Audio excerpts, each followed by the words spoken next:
Hello, hello, hello. Welcome to another Philosophy Roulette episode, number 250. I was wondering if I should do something special for number 250, but I decided against it. So just same old, same old. Get a random paper off the internet and read it and review it.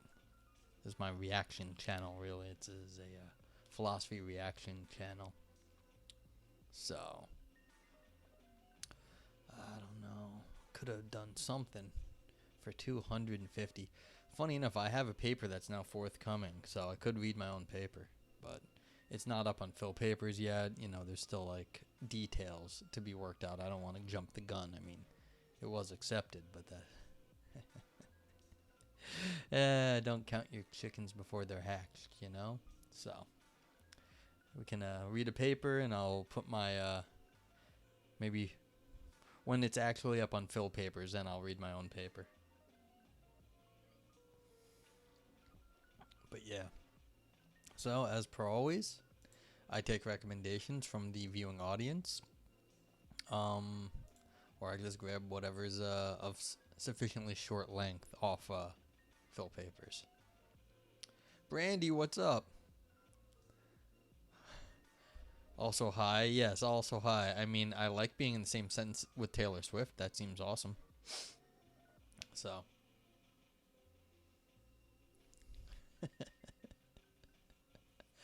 Awesome.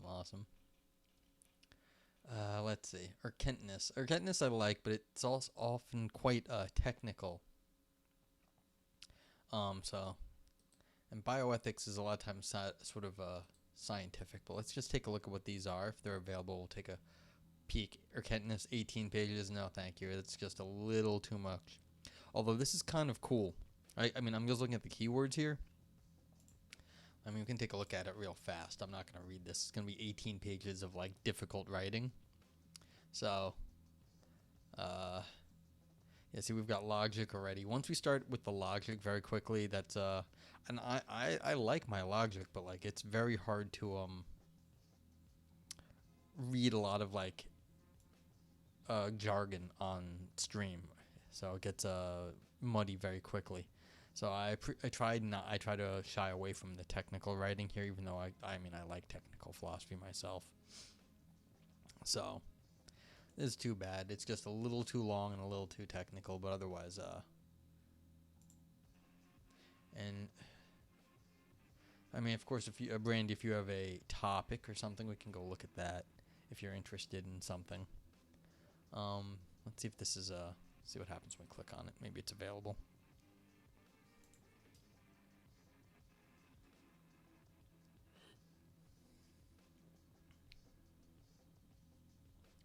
Shui Wang. Full text. See if it's open access. I don't think it is, just looking at this, but you never know. Nope. Well, I'm not reading you if I got access. So, Journal of the APA. Let's click on the journal. This is 34 downloads already. A Limiting Selves and Purpose by Monima Chadha. 503 not available. What happened to you, Phil Papers? Buddhist No Self. I'd be fun to read some non-Western philosophy. JAP is not an open access journal, is it? No, I think not. Get access. Nope. Not gonna bother then. I think they were open access for like the first year or something, just to whet people's appetite. But I can just click on the journal. I haven't read anything from them in a while. Let's see. Ethics is transcendental, depicting properties. Epistemological power of taste. Ooh. You know, I'm already gonna be angry with this, I can tell, but like it's here. Let's see how long it is. It's almost 20 pages. Let's take a look if it's by Lewis. 24 pages, but like slightly double spaced. This will take like 2 hours. Let's take a quick look. Yeah, these are. It's not so easy to get through like long papers. Could do it though. we'll save this one for later. If nothing else is there, yeah, 20 pages and basically almost, not quite single spaced, but.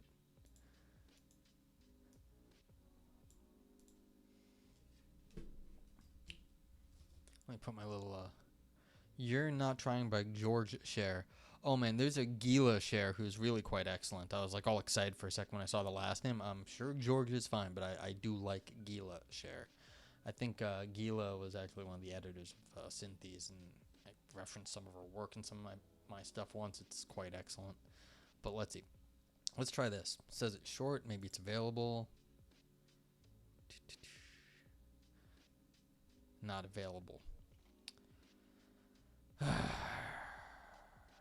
Find on Scholar. Maybe it's up on their personal site. It is not. How do you want your stuff to be read if it's not if it's not available? Nietzsche Metaphysician, 15 pages. Interesting. Everyone likes Nietzsche.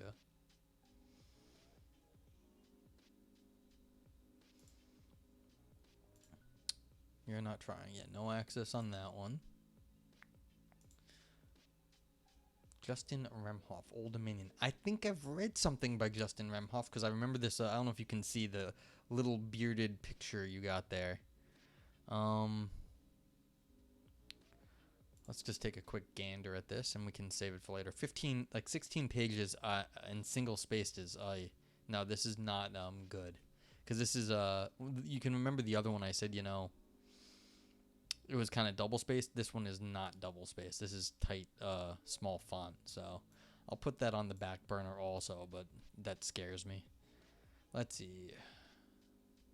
This is all okay. So these are all the ones. Our moral duty to eat meat. Wow, straight up gonna go like pissing people off. That's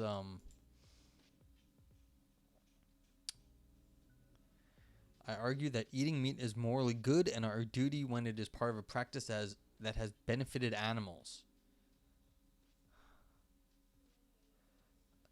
Yeah, it's more the density of the like how many words per page I'm gonna have to read. So it's like if it's a short paper, but like this font is teeny itsy weeny, I can't. I mean, I can make it big. It's just gonna take 2 hours to read the paper, and it's like I don't want to. It's hard enough to like compress philosophy into a bite-size chunks, and so when I've got a long paper with a lot of ideas in it, it's like it's like a small font, it will kill it. Like I just can't handle that amount of philosophy per page. So it sounds funny that I'm criticizing the font size, but it's a if you actually want people to like read and like ingest your philosophy, you can't. Hey, cinesemiotics, you can't actually write super long papers. I know like philosophers like writing super long papers because then they get to say what they want. But like me, I'm like, how am I supposed to like ingest your philosophy if it's gonna take me hours and hours and hours to get like through one of your papers? Ooh, the Monist is out. Monist is good. Let's see. Just trying to find.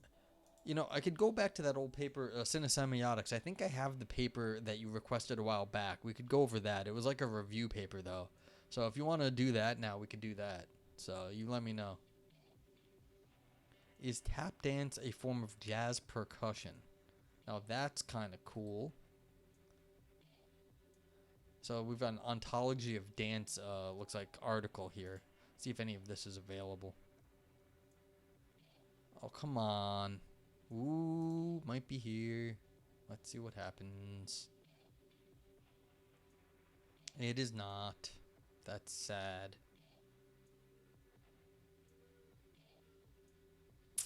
Shoot. Yeah, so, Cinesemiotics, I hope you're doing well. I mean, I will go back to that paper you had asked for a while back if you want now. Just let me know. Midwest Studies in Philosophy. Let's look at... Tap is much, much better than any other kind of dance. I'll tell you one of the most, surprising things that happened to me here in New York. So I was, in the subway, and, there's subway performers in the subway. And most of the time you're just like, Leave me alone. You're gonna kick someone in the face, and it's like the same act most of the time. You're like, I don't care. So these guys come in and they're like, it's what the heck do they say? It's like, it's showtime or whatever it is they say. See, I haven't even been. The ones you whispered me, yeah, exactly. I have that somewhere, so we can do that. I think that's actually maybe this one back here. Had it saved. So they're like, it's showtime. And we're like, I'm just like, no. Yeah, so this is the medium is the metaphor. I think this is what you wanted me to read a while back. I think I have it. Let's see. Let me just double check. This is by Michael J. Or is it this one? Let me see if I can pull it up real fast. Let's do it. Yeah.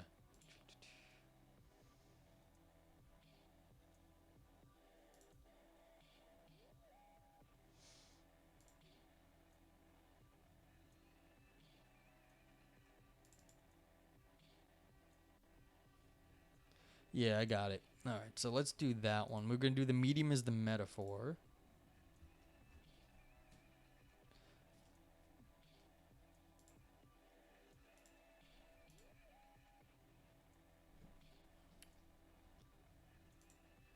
So it's this one that Cinesemiotics had whispered me a little back.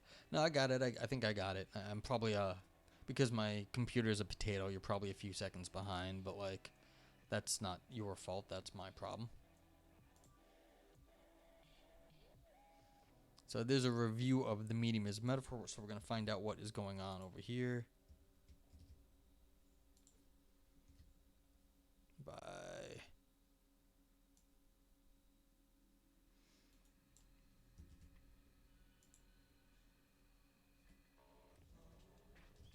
There we go. So, oh yeah, well, let me finish up my silly story. And to Brandy's point, what happened was the guys that you normally it's showtime and they start like doing some dance and like they're okay, but what is going on today? Everything's broken again. Awesome. No. Yes. Okay.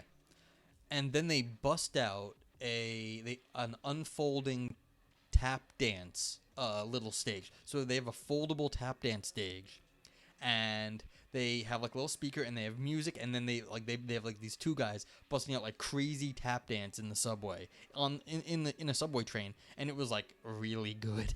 Like they were really, really, really good at it. And so it was like the best show I had seen in like forever on the subway. Most of these guys, they got their little shtick. They do their thing. It's mostly for the tourists. But it was awesome. So like tap dance was really good that day.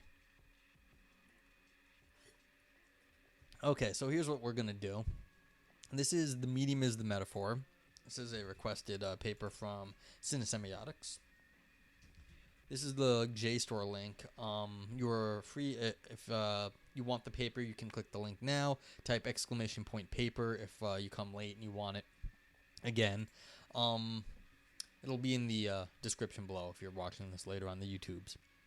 So, yeah, I don't think it's freely available, unlike most of them. But we can, if you send us a message, we can send it to you. Like send me a whisper or whatever if you want.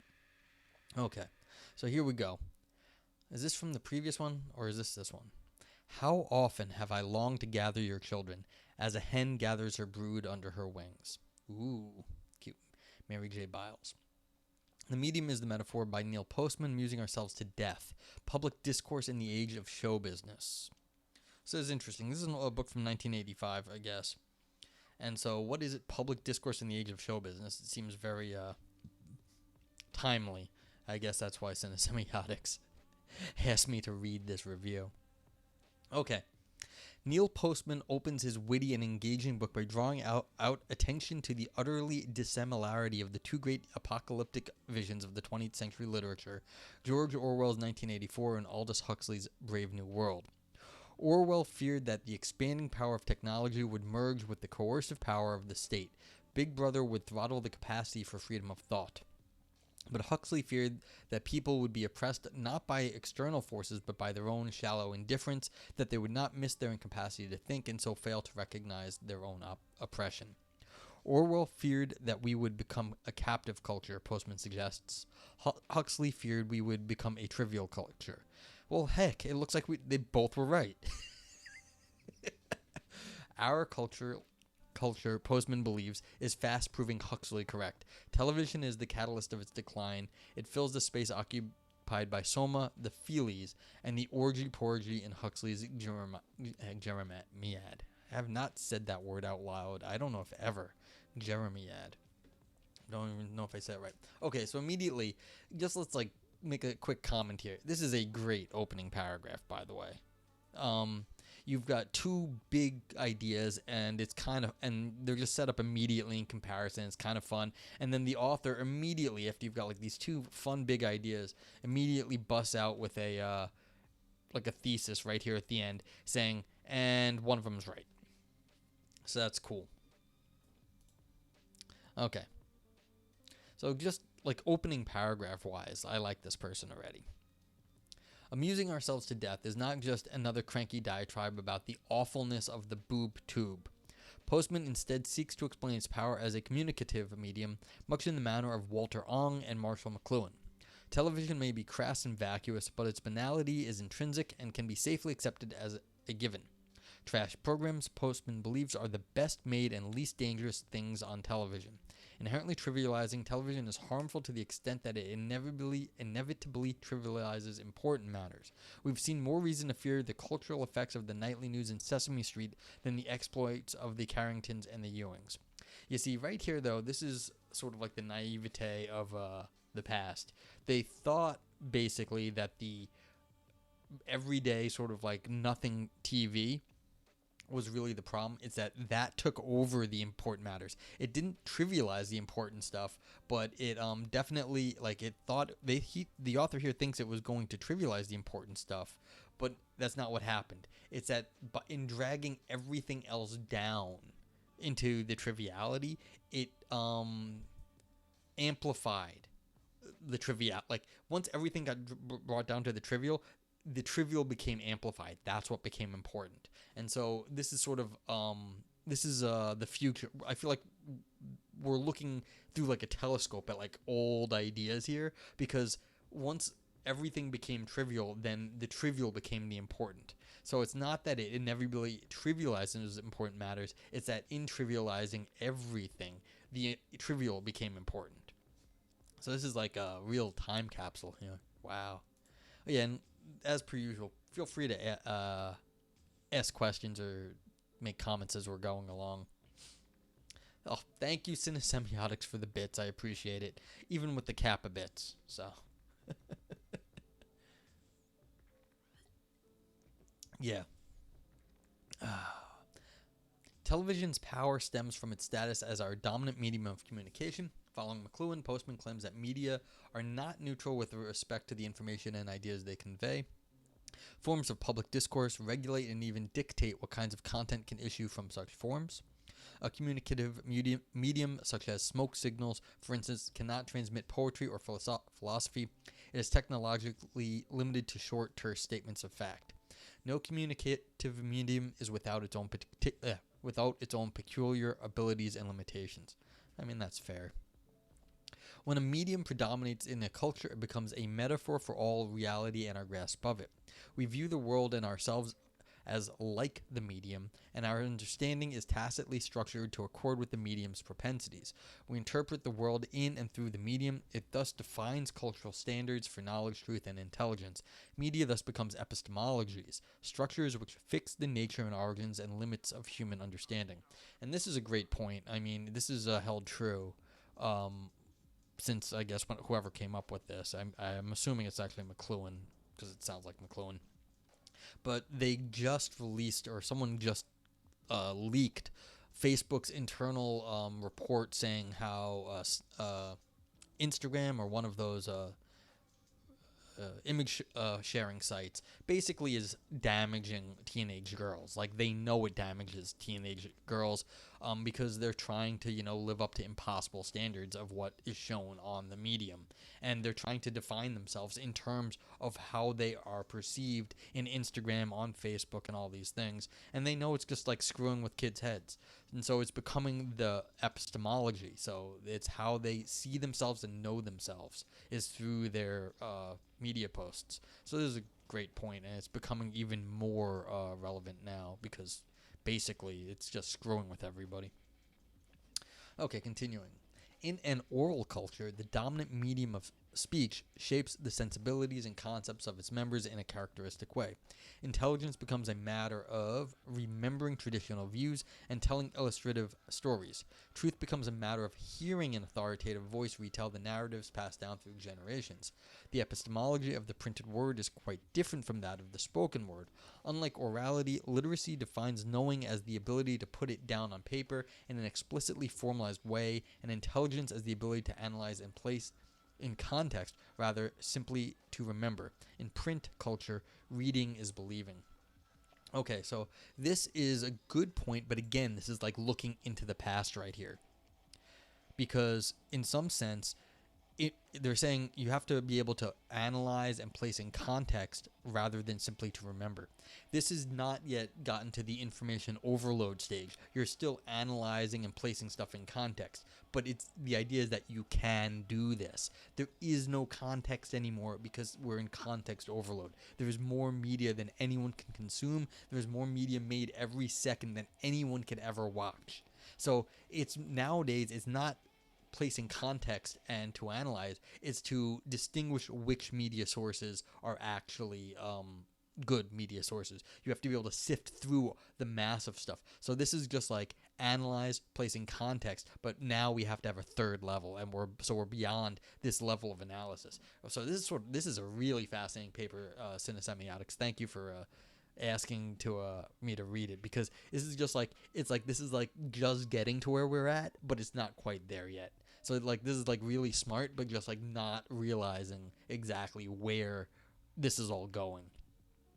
Oh yeah, see, print culture. We're not in print culture anymore. We're post-print culture now. Print culture insists on an intelligible world, one where facts make sense when and only when placed in context. It also insists that readers and writers alike discipline themselves to recognize these contexts of relevance. Because of the premium placed upon contextual relevance, public discourse in a print culture, educational, religious, and above all political conversations, is serious, rational, rooted in a shared history, and centered on canonical texts. The technological form of electronic media, however, tends to undermine these achievements of print culture. It fosters immediacy, ahistoricity, and a passion for the interesting. Okay, so they did actually understand where they were going. So because this is like, boom, here, like big time. Okay. But I mean, this is 1985, so this is just barely getting into modern media. Like, you've just got the first sort of computers. We're in pre-internet, or not pre-internet, or in pre-World Wide Web times, because of course they had the precursor to the internet in the 80s, but not the internet, the actual internet that came around in the 90s. So yeah, this is a real snapshot of history right here. Postman marshals considerable historical evidence that America in the 18th and early 19th centuries was perhaps the most print-oriented culture in history. Not only was literacy quite widespread, but the literature most widely read was instructive and serious. Public discourse in business, politics, and education mimicked both the long form and the content of serious literature. A look at the representation of Lincoln-Douglas debates, unimaginably erudite and complex by today's standards, indicates the extent to which the spoken word has been modeled after the written word. Advertising, again in stark contrast to what predominates today, was filled with unadorned and unexaggerated information.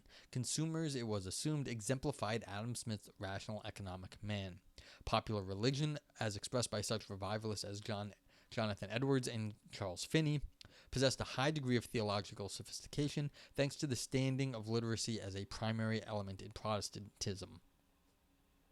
You know, I don't quite actually believe this. This seems sort of like rose-colored glasses. I mean, why should the history really be this? Like, oh my God, people were so educated in the past. That people have been the exact same for a long time. I don't really know if I believe this. I will take.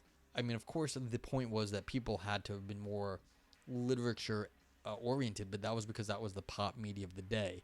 It just looks like, as a historian, the historian is looking at sort of like the good literature. Were they really looking at what people were reading in terms of pop, though?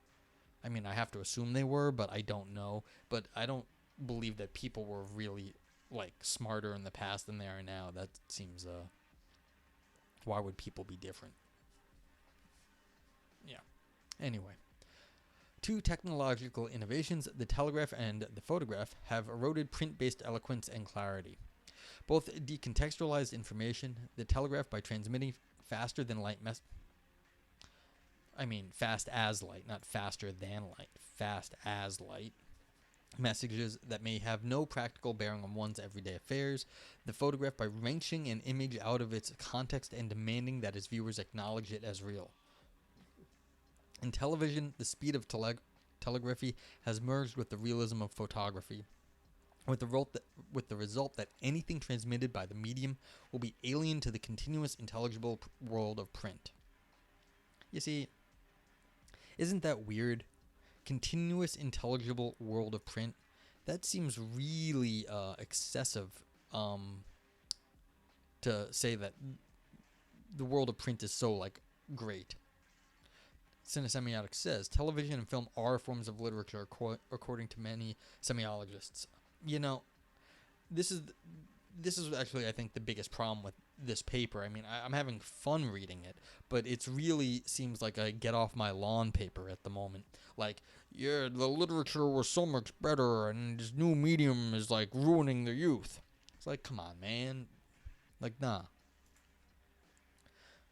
Television's world is fragmented, chaotic, absurd, but it is also endlessly captivating. Its images hold one in thrall. Utterly mindless of history, reason, and argument, it can do only one thing well: entertain. If television has, as Postman argues, become our culture's defining medium, then all things, serious matters included, become amusement. Relevance, so strong a critical value in print culture, becomes irrelevant. See, this is the problem. Who is actually arguing that relevance was such a strong value in print culture? Like, I don't actually buy that that's actually the case.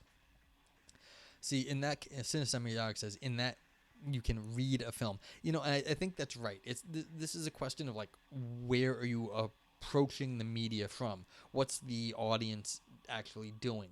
I can go into watching a TV show in some sense to, you know, analyze it, take something interesting out of it. I can put structure in. Now, if it is a stupid TV show, there might not be anything there to read. But of course, you can do this. Like, you don't have to just mindlessly sit there, which this author seems to think that that's how TV acts upon us, that we're going to sort of, like, it's turning us into zombies. Which is, you know, that's fine. But, like, again, it's the old get off my lawn. One of my favorite things in the Phaedrus, I think by the Plato's Phaedrus, is there's a great quote where Plato is saying, look, this new technology of yours, it's going to ruin the youth because, like, they're not going to have to think anymore. They're just going to reference, like, they're just going to have, like, the new tech, and no one's going to have to think. They're just going to go into the books and look up everything. And this new invention of yours called books is terrible because no one's going to be able to think for themselves. They're just going to go look in the books. Because books were the new tech of the day. So it's like, this is not even a new get off my lawn argument. This get off my lawn argument has been around since Plato. So it's just ridiculous. Like, I you know, every generation's like, the kids are, like, stupid. It's like, no, like, if you weren't stupid, you'd know that, like, this has happened to every old person ever, and we should just stop that now.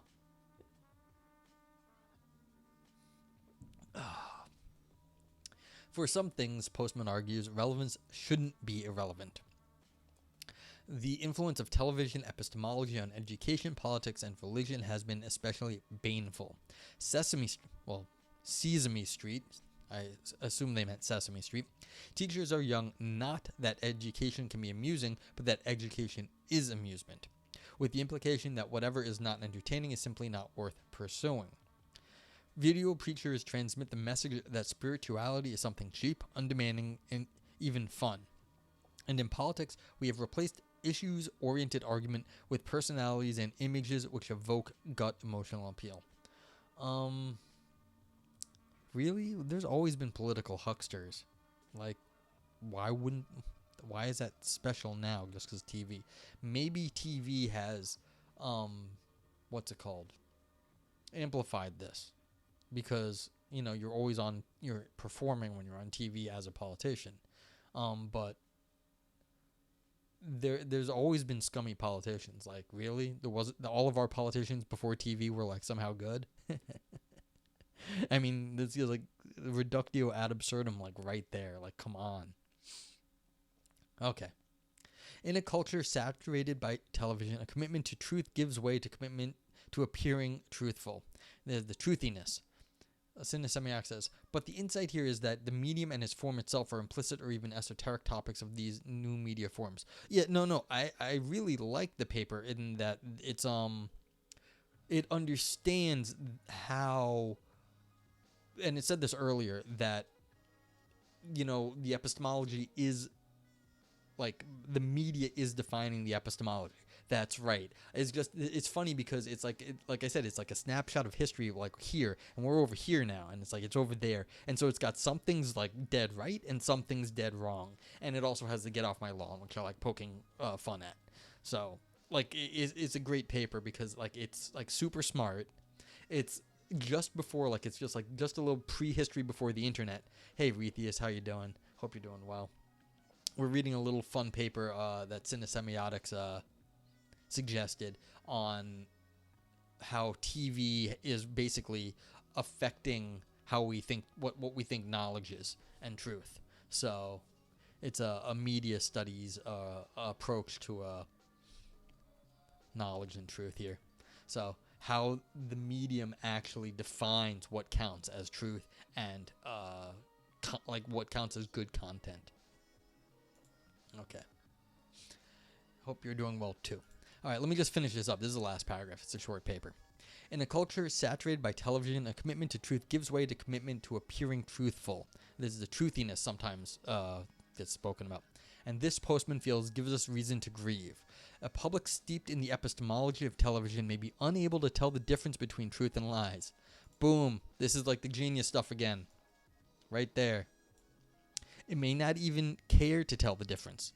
Postman insists that unless we can, through educational institutions, gain a critical perspective on this medium and its inherent biases, we may indeed find ourselves in a Huxleyan world, a world where no ministry of truth is needed because the truth has failed to be amusing. Cinesemiotics, you have no idea how much I've thought about, like, what exactly I'm up to and, like, why I did this. I'm very focused on the medium. Like, this whole Twitch thing is, like, a whole different world on top of this. All right, this was a great little fun paper. Thank you again, Cinesemiotics, for suggesting it. Let me, like, think about. Give me a sec to, like, if I have any further things to say. And what I also want to do, yeah, we are there, Retheus. We are, like, completely there. One of the funniest things I thought was when I saw this paper the first time, Sor Juana is actually someone that Aristotle talks about. Sister Juana, she's a Mexican nun, 17th century Mexican nun. So this was actually, like, I was reading this paper earlier. I just was, like, skimming the paper earlier. I didn't read it earlier. I just skimmed to see, like, that I had, like, it wasn't, like, busted or nothing.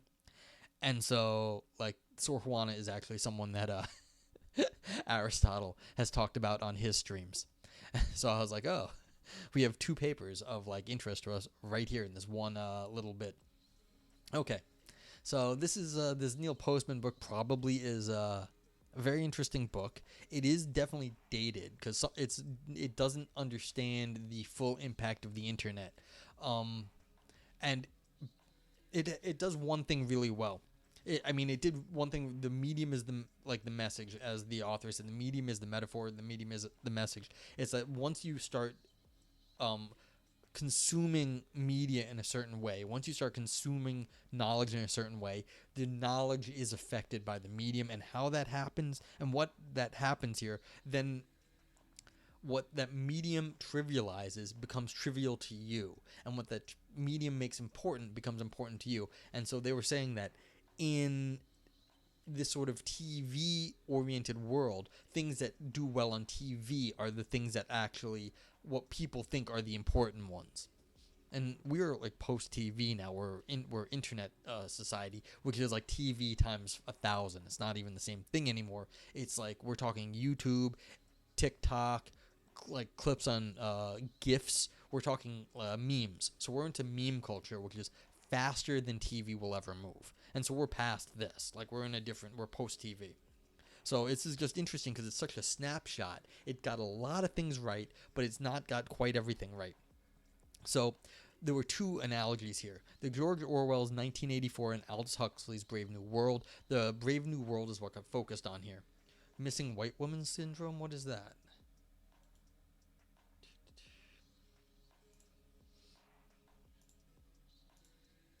But yeah, so there's two things. And this focused on the Aldous Huxley one, where TV is the catalyst of decline. It fills a space occupied by Soma, the Feelies, and the orgy-porgies in the Huxley Jeremiad. And so we've become a trivial culture because that is what the medium supports. The funny part is the George Orwell's 1984, where you've got Big Brother, this is completely missed at this time because it did not understand the rise of social media, like actually monitoring everything. Facebook having its like hands in all of your parts of life.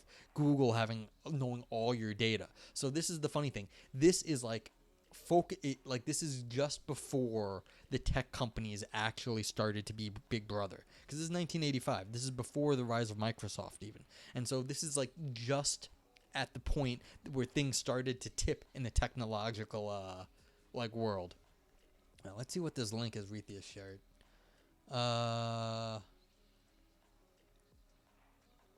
Okay, so the link Rethea just shared here is this missing white woman syndrome. It's basically where everyone sort of focuses on the upper white middle class women, which I feel really bad. There's a terrible news story about some lady who's missing right now in the news. She's from my area, and so it's making the local news. She's from Long Island, and she was out with her fiance, and she disappeared somewhere out in the Midwest. The fiance went, and he's back in their like place in Florida now, and the woman's nowhere to be found, and they're basically begging him not to yes, exactly. And thank you for the Mel Brooks and Blazing Saddles reference. That is just one of the greatest movies ever made. But yeah, so this is exactly one of the things. This is the point, I guess, is that the missing white woman syndrome is that this is what TV is really good at. It's stirring up. It's like fomenting people, like getting them all worked up over something.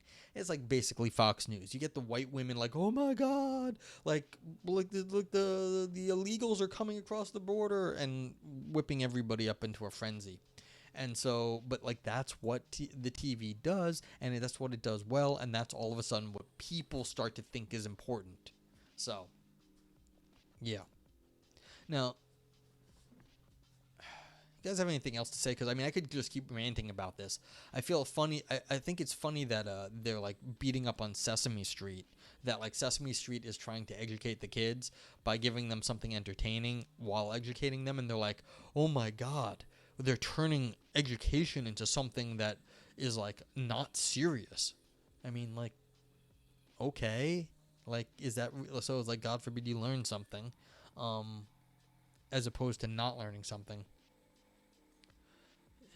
Fomenting, it's funny. Viper's gratitude. This is like a very weird thing when I'm like trying to describe stuff in real time, and so sometimes weird words pop up.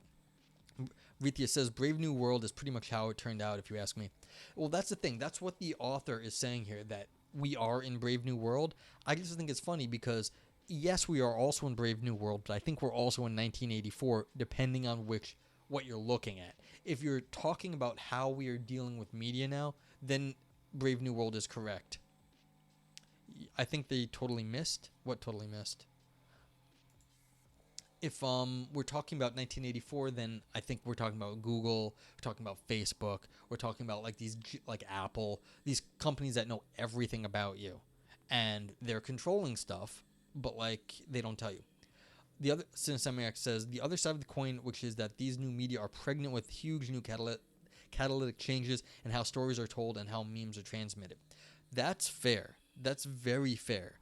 That's the No, and I agree with that. That's in some sense what I mean why they're saying get off my lawn here. This author is nostalgic for something that never existed, as if like literature was somehow way better than all these new media. And that is that's the biggest gripe I have also with this paper. I think you nailed it. This author does not appreciate new media, and to their detriment, because they're wrong. The new media has really interesting things about how stories and like important content can be transmitted, and this paper is completely, this book completely misses the new things that were coming. Now, they were right in some of the criticisms. They're wrong in what was the benefits.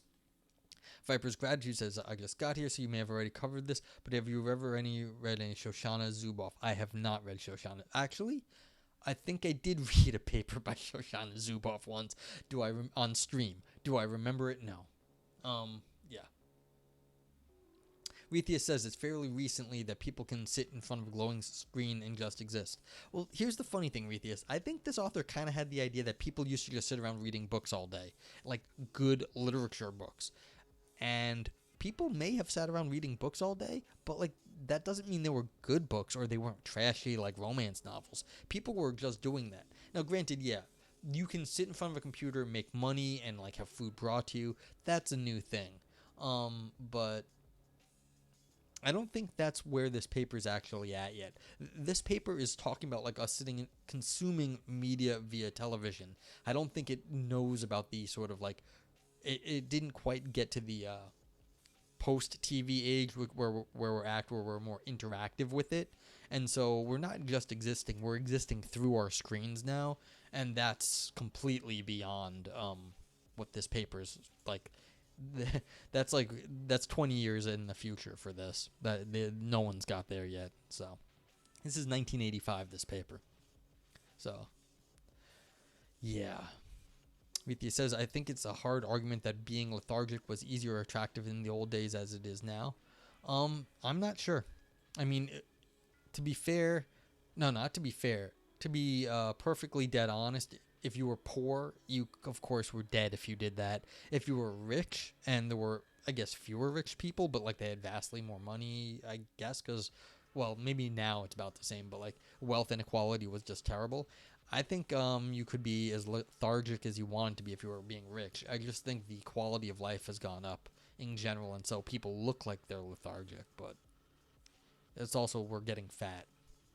Cinesemiotic says, and whether it's good or not, changes are coming. Some changes are here, but more are coming. Philosophers should attend to this urgently because its implications for human thought and philosophy as a discipline are going to be carefully observed. Oh, absolutely. We are barely scratching the surface of like the new sort of way we're living, and it's a problem. And you know what's funny is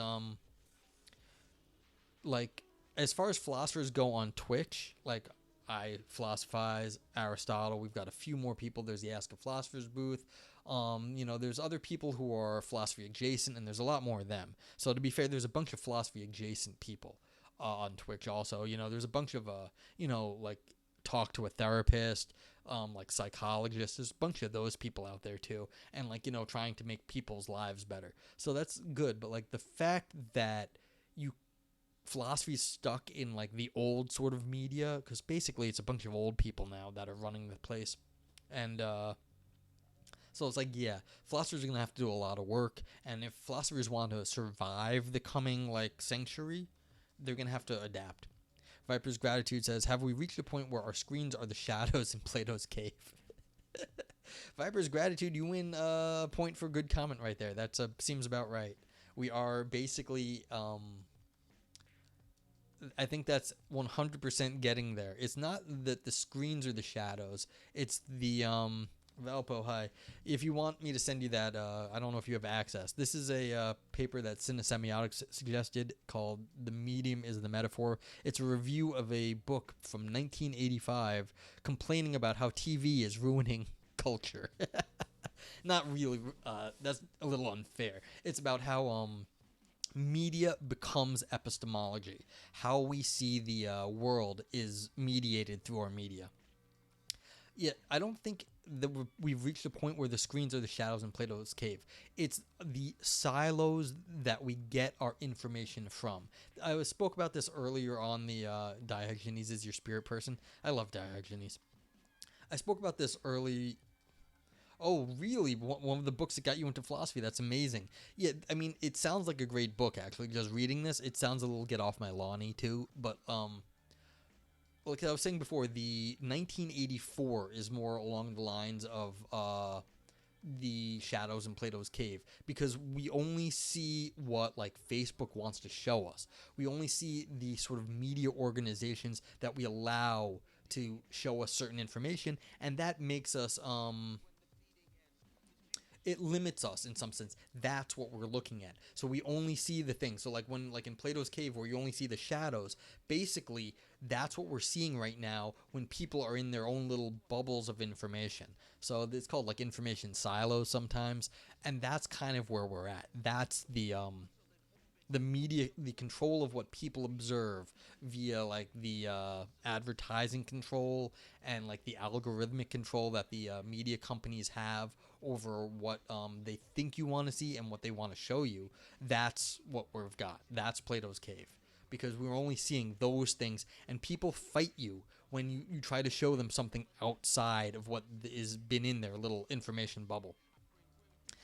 Rethia says it makes us more extreme. It hones people and weaponizes them. Absolutely. And that's what it is. That's why people in Plato's cave fight you, because they don't, what they see is what's real to them, and that's all they see. And until you realize there's more to the world than what you see, but that's hard to do because you don't see it, you're going to fight to protect what you know to be true. And that's really hard. And that's in some sense, this is the other half of what happened in this paper. It's that the medium becomes the metaphor and that's what becomes real, but this paper doesn't realize that it also has a sort of bubble effect, that you only see exactly that you only see exactly that stuff, and then you sort of start to, like, the rest of the world sort of atrophies, so you don't realize there's more to it. So yeah. Yeah, amusing ourselves to death. Public discourse in the age of show business. And we're not, so we need like another, like a follow-up to this. Not public discourse in the age of show business, but in the age of like the meme business, like the attention industry. And that's kind of where that's where we're at. So, 1985, very impressive work for 1985. So, yeah. Cool. This was fun. Only took half an hour. It's awesome. Let's see. Anything else to be said about this one? Yeah, there's the problem with the get off my lawn. Viper's gratitude. It's about commercial demographics. Recommendation engines want you to be more like a person like you. 85 was a good year. Why? Were you born in 85? I bet you were. I think that's when Aristotle might have been born too. So that might be your cohort. My brother was born in 1985. Yeah, see, this is it. The thing, Viper's gratitude. Recommendation engines want you to be more like a person like you. One of your colleagues still teaches it. That's cool. All right, so it's not a recommendation engine, Viper's gratitude. It's much more sophisticated than recommendation engine, and it wants it to be a person like you. No, they want you to be a person like they can make money off of. And so commercial demographics is like that, but it's even more than that. It's what can they use a person like you for? And all they have to do is be able to get you to change a little bit more in one place and then a little bit more in another place. And all of a sudden, you're sellable, you're controllable, and they can either sell your information to someone who wants to like use you for political stuff or for business stuff. And so you have to not be a person more like you, but it's more sophisticated than even commercial demographics. It's more like social control demographics. What do people like you? How can you be used? You will neither confirm nor deny birth year. I mean, yes. Please do not dox anything about yourself. Okay, then we're in agreement. Viper's gratitude. Yeah, I mean, I just want to be clear. Web developer. Aha. So you understand. You got your SEO, search engine optimization. Who are you selling stuff to, and how do you get your eyeballs on your stuff? It's very hard. I have a website. It got linked to by an academic a philosophy department once, and I knew immediately because my search rankings just jumped right up. As soon as I had the .edu link to me, it just like skyrocketed. I was like, what happened? Oh, look at that. All these links coming in, the clicks coming in from this academic department page. Thank you, academic department page. So yeah, because back in the day, I don't know if it's still the case, Google, their page rank algorithm had highly valuable links. Certain domains had very highly valuable links. So like a .edu was hard to get linked from because Google treated that as an important link because it couldn't be just arbitrarily controlled by someone trying to make money. As an academic website, it was controlled by someone like an academic who wasn't out there to make money. And so if they linked to another page, that gave that other page legitimacy. And so that's how, I don't know if it's still the case, but back in the day, these things worked. So that was a cool day. I was like, yay, people are clicking on my website. Yeah. So, see, this is funny, right, though? The telegraph transmitting faster than light messages. No, not faster than light. Fast as light. Like, come on, man. Okay. So, anyone have any final thoughts on this stuff? Otherwise, we will go do another paper.